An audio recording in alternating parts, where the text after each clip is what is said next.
मित्रांनो नमस्कार आणि सर्वांना शुभ सकाळ. जो दुसऱ्यांना मान देतो मुळात तोच स्वतः सन्माननीय असतो. जो दुसऱ्यांना मान देतो, सन्मान देतो, मुळात तो स्वतःच सन्माननीय असतो. कारण माणूस दुसऱ्यांना तेच देऊ शकतो जे त्याच्या जवळ आहे. हसतमुख माणसांचा सहवास हा अत्तराच्या दुकानासारखा असतो.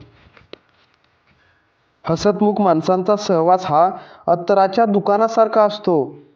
काहीही खरेदी नाही केले तरी मन सुगंधित आणि उल्हासित होऊन जातं. विचारांचं नातं इतकं घट्ट असावं, दोघांमधल्या विचारांचं नातं इतकं घट्ट असावं की मतभेद सुद्धा हसत हसत स्वीकारता आले पाहिजेत. जिभेची इजा सगळ्यात लवकर बरी होते असे विज्ञान सांगते. जिभेला झालेली इजा सगळ्यात लवकर बरी होते असे विज्ञान सांगते. पण जिभेने झालेली इजा आयुष्यभर बरी होत नाही असा अनुभव सांगतो. जास्तीची अपेक्षा या कारणामुळे माणूस खूप काही गमावून बसतो.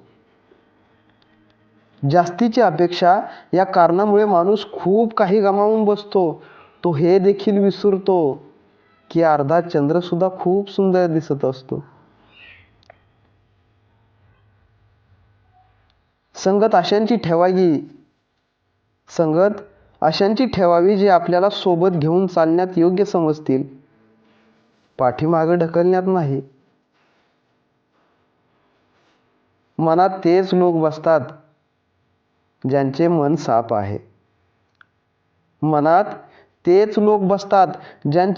साफ आहे. कारण सुईमध्ये तोच धागा प्रवेश करतो ज्या धाग्याला कुठेच गाठ नाही. जीवनात चांगल्या माणसांना शोधू नये. आपण स्वतः चांगले व्हावे म्हणजे कुणाचा तरी शोध थांबेल. शहाणा माणूस हा प्रत्येक वेळी एकांतात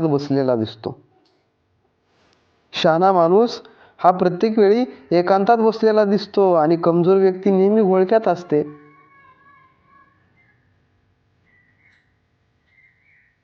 पुस्तकाने शिकवलेले ज्ञान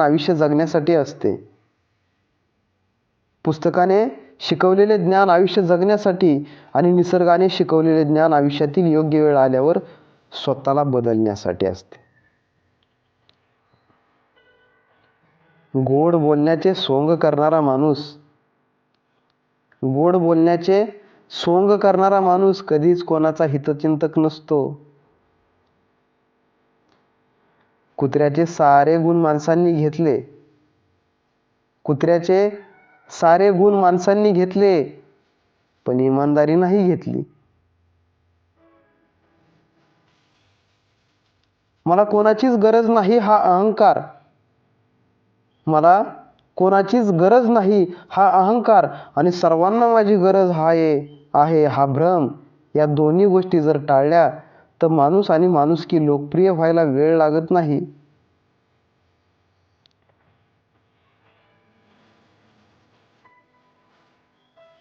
प्रत्येकाला असे वाटते की समोरचा माणूस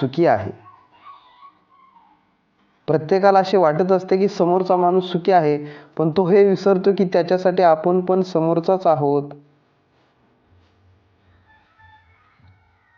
आपल्या हक्काचे नसतानाही घेण्याची इच्छा होते तेव्हा महाभारताची सुरुवात होते.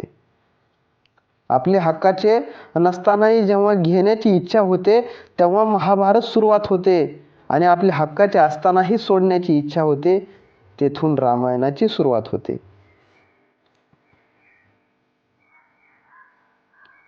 पावसात इतर पक्षी आसरा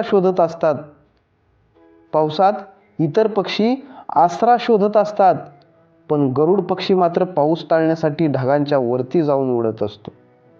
समस्या एकच आहे, बघण्याचा दृष्टिकोन वेगवेगळा आहे.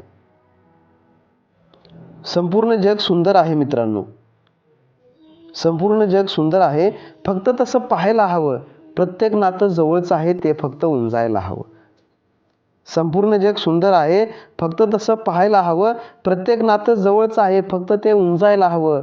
प्रत्येक गोष्टीला अर्थ आहे, फक्त तसं समजायला हवं. आणि प्रत्येक वेळेस समाधान आणि आनंद आहे, फक्त तसं जगायला हवं. वाहनाची पुढची काच नेहमी मोठी असते आणि मागं लक्ष ठेवण्याचा आरसा अगदी छोटासा असतो. वाहनाची पुढची काच नेहमी मोठी असते आणि मागं लक्ष ठेवण्याचा आरसा नेहमी छोटा असतो. कारण आपण भूतकाळाकडे फक्त लक्ष द्यावं, पण भविष्यकाळाकडे मात्र विशाल नजरेनं बघावं आणि पुढे चालत राहावं. गुंता झाला की हळूहळू संयमाने सोडवावा. मग तो दोऱ्याचा असो किंवा स्वतःतल्या मनातल्या विचारांचा असो. गुंता झाला की तो हळूहळू संयमाने सोडवावा. मग तो दोऱ्याचा असो किंवा स्वतःच्या मनातल्या विचारांचा. कारण संयम नसला की दोरा तुटतो आणि आपण सुद्धा तुटायला वेळ लागत नाही. सौंदर्य स्वस्त आहे, पण चारित्र्य महाग आहे.